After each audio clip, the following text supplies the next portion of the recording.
Thank you, Vaishnavi, for kind introduction. Good evening, everybody. And first, I would like to thank Dr. Bansi Sabu, who had given me an opportunity to give here a talk. And I am working with Dr. Bansi Sabu since last 22 years. And really, I learned a lot from him regarding type 1 diabetes. So thank you, Dr. Bansi Sabu. So my topic is a practical approach to carb counting. My earlier speaker, Dr. Dhruvi, mentioned that type 1 diabetes mellitus is challenging medical disorder not only for the doctors but is challenging for the dietitian, for the patients and the children, parents. So now, how is the practical approach to carb counting? That is the most important thing. So first, we would like to know that what is the carb counting? It's a simple method for uh, teaching the people how to eat consistent amount of carbohydrate at the meal and snacks at the similar time each day with the end of the goal that achieving glycemic control and over the diabetic and metabolic nutrition goal, and it offers a freedom for the exchange and the reason that why way to eating so popular and this simple. There are so many advantages for that. First is this effectiveness, flexibilities and easy to implementation. The human beings do not eat nutrients, they need food.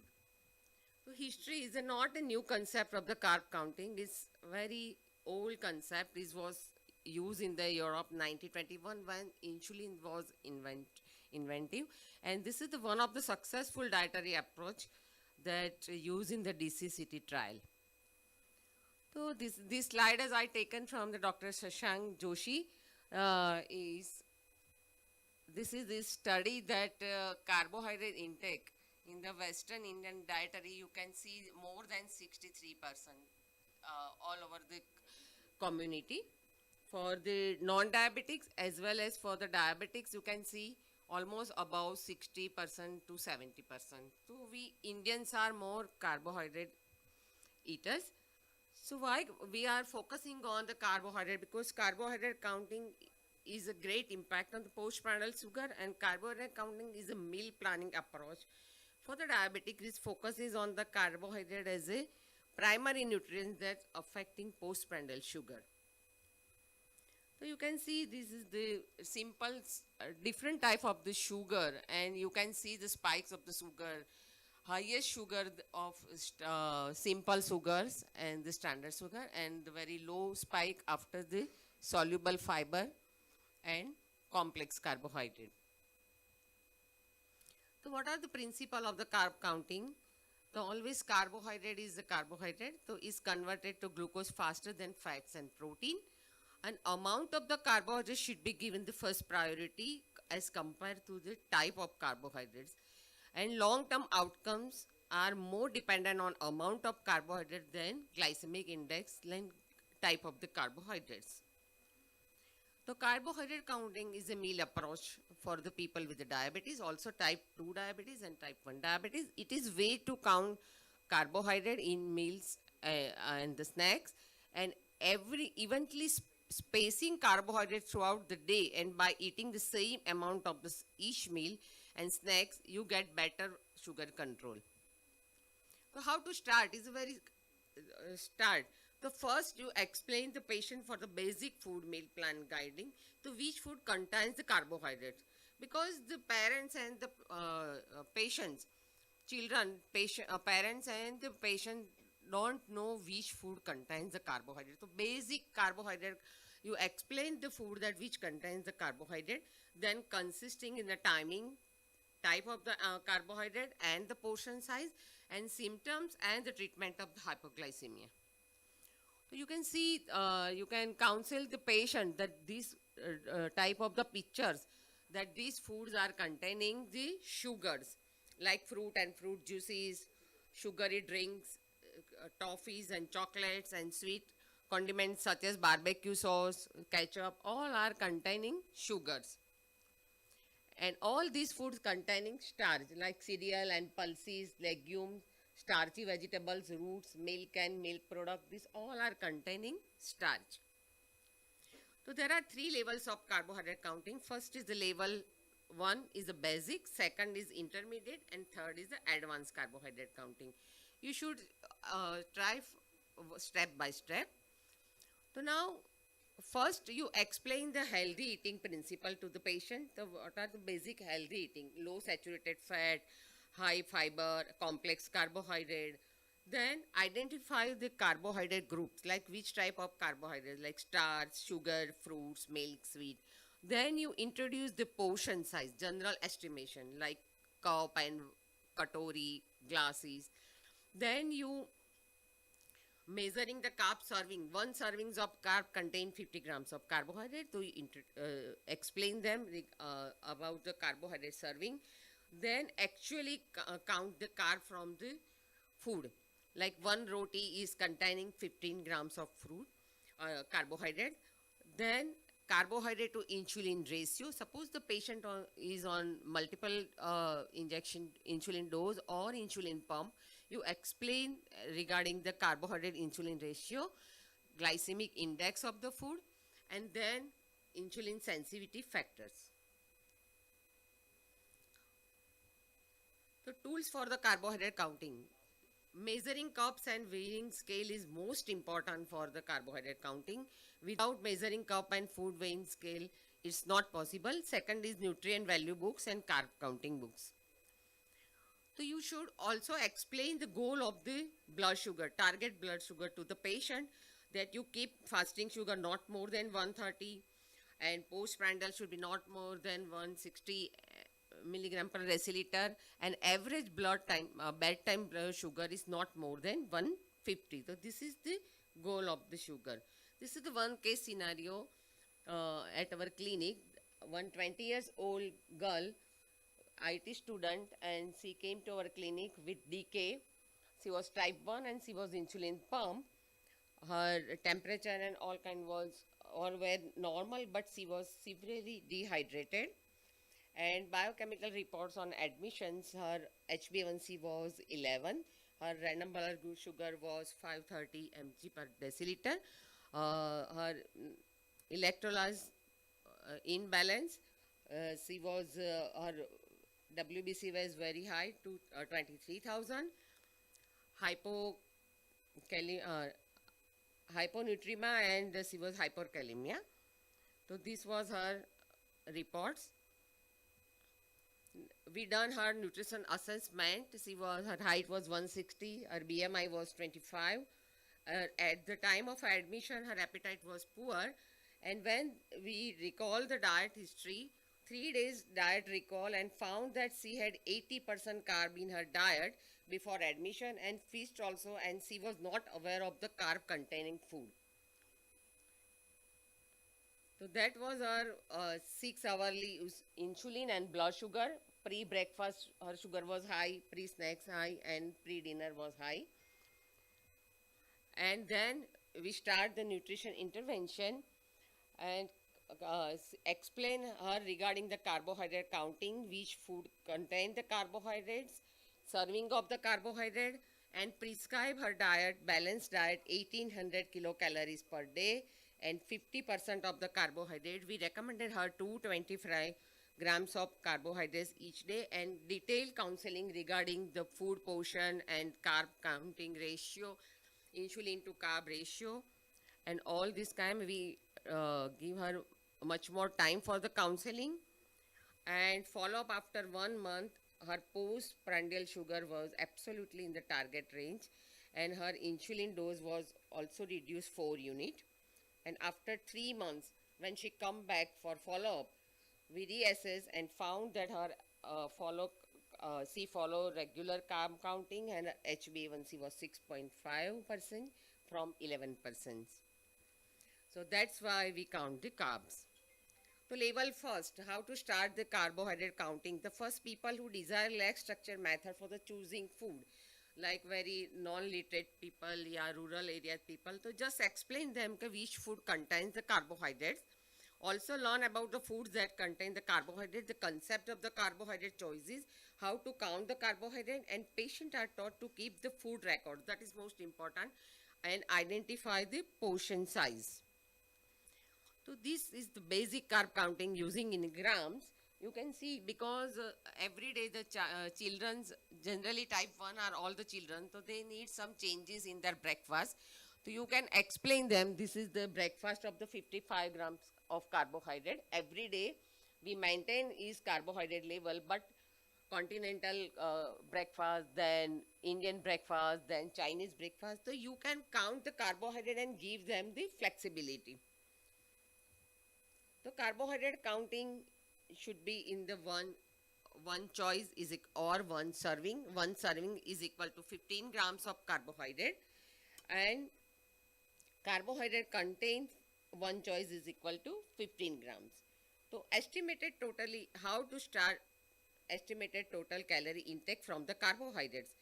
So generally we recommended 50 to 55% of the carbohydrate. So you recommended 1800 kilocalorie per patient. 2000 as per 2000 kilocalorie patient, so 55% of carbohydrate means 1100 kilocalories from carbohydrate. At 4 kilocalories is equal to 275 grams of carbohydrates per day. And how to break up this? You can break up like morning tea, one carbohydrate choices, then breakfast, then snacks, then lunch, snacks, dinner, and bedtime. So this is type of you can break up the carbohydrate counting. So what patients are taught in the first level to identify the fruit groups, to count food in the terms of grams, convert weight food in the proportions like cup and wadki and spoons, because our katori is not standardized, is vary from patient family to family. So explain them regarding the weight of the food. Translate the number of grams of carb, negotiate for the each meal in specific food suggestion, and assist the patient to planning the sample menu with correct carb content. So this is the household method, is very easy to explain the patient from palm. So is very easy in a paper, patient can understand from that. So this is a simple, you can show the patient as pictures that one exchange of the carbohydrate mean 15 grams of carbohydrate, like one palm of the flour is equal to 1 gram of one serving of the carbohydrate. So patient can understand easily that one exchange of the sabudana you can have, but it in the palm like rava, poha, sabudana khichdi. So patient can understand and easily he can adopt the style. There's aloo vada he can have, but one aloo vada is equal to one carbohydrate serving. Like pulses serving, you can see moong dal, one carbohydrate exchange, whole moong, one carbohydrate exchange. So this will understand the patient and with easy. Now the gram of the carbohydrate per food.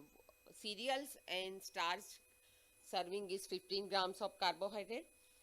Pulses and fruits also one serving of 15 gram of carbohydrates. Milk and milk product are 12 gram of carbohydrate per serving, and vegetable 5 gram per servings. Now level 2, when the patient who had master level 1, you go little better. Patients continue to master record keeping skill, deal with the more complex food such as restaurant meal, learn effect of the fiber, protein and fat, learn to identify pattern of blood glucose level that are related to food, insulin adjustment and physical activity. Now food labeling is most important, because sometimes a patient doesn't know how to read the food, and he is having more carbohydrates. So check the product and serving size, that is most important. Teach the patient how to read the label, and if the label more than 5 grams of fiber, so you have to subtract the grams of the fiber from the total carbohydrates. Sometimes food labeling are misguiding. Sugar-free and no added sugar foods may still contain large amount of carbohydrate. That's why you explain the patient that sugar-free, this is sugar-free apple pie, but it has carbohydrates from the apple and pie crust. In the same time, sugar-free pudding contain 8 grams of carb from half cup of serving, and sugar-free pudding has carbohydrate from milk. This doesn't mean that no sugar and no added sugar contains no carbohydrate. So for carbohydrate counting, you have to motivate the patients, do simple arithmetic like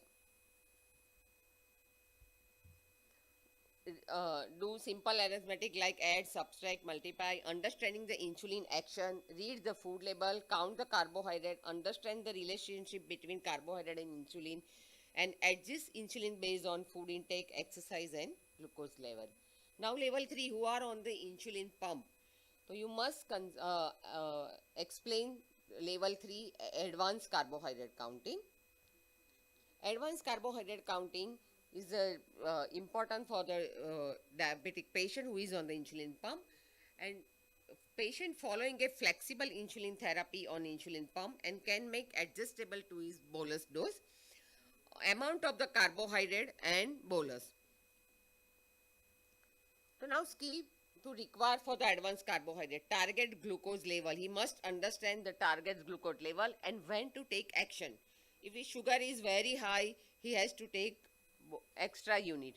All aspects of the basic carbohydrate counting, keeping the food record, pattern management, and importance of record keeping. Now, what is the insulin to carb ratio? That is the most important. What is the meaning of the insulin? When insulin to carb ratio help you to dose your how much rapid acting insulin you need to cover the carbohydrate which you eat at the meal. For the example, as insulin ratio is 1 to 20, it means that your 1 unit of insulin cover 20 grams of carbohydrates. Now this is the rule of 400 to 500 for the counting of the carbohydrate ratio. So divide 500 by total daily dose and divide 450 by total daily dose. For regular insulin, we count 450, and for Nolog and Humalog, we are counting 500.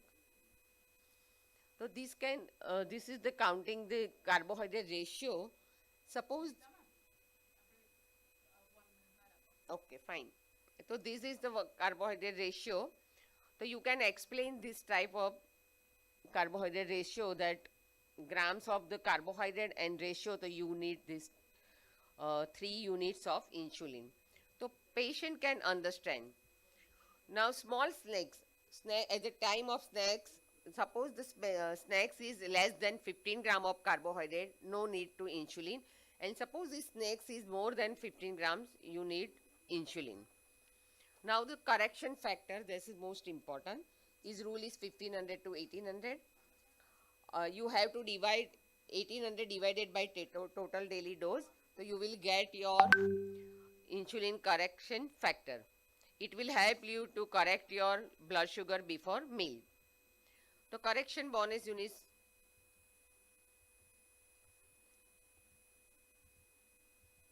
So this type of you can calculate and correct your. We must consider also glycemic index food. Now the Indian problems, meal are rich in carbohydrates, serving size is not consistent, carbohydrate content of ready to eat food is not known, no food labeling, and no SMBG pattern. So the how to solution, what are the solution for that? So detailed counseling is required, always education, you detailed counseling, use of the food measure at the patient house and explain the concept of measurement, have the person cooking at home during the counseling session, calculate and note values of the patient favorite foods, insist the record keeping and insist on food recording. And the conclusion, the carbohydrate counting empowers you to manage your diabetes more effectively, matching your own lifestyle by offering more variety to your meal plan. Type 1 diabetes is one of the most challenging medical disorder, and the key therapeutic goal to prevent or delay long-term complication. Only insulin treatment is not enough. Dietary adjustment also play important role to regulation of the blood sugar. Carbohydrate action should be taught to the family. Maintain normal growth and the development. Evaluate using growth chart every 3 to 6 months to the children, and all family members should eat the same meal prepared for the child. So enjoy the increased variety and flexible with car counting. Thank you very much.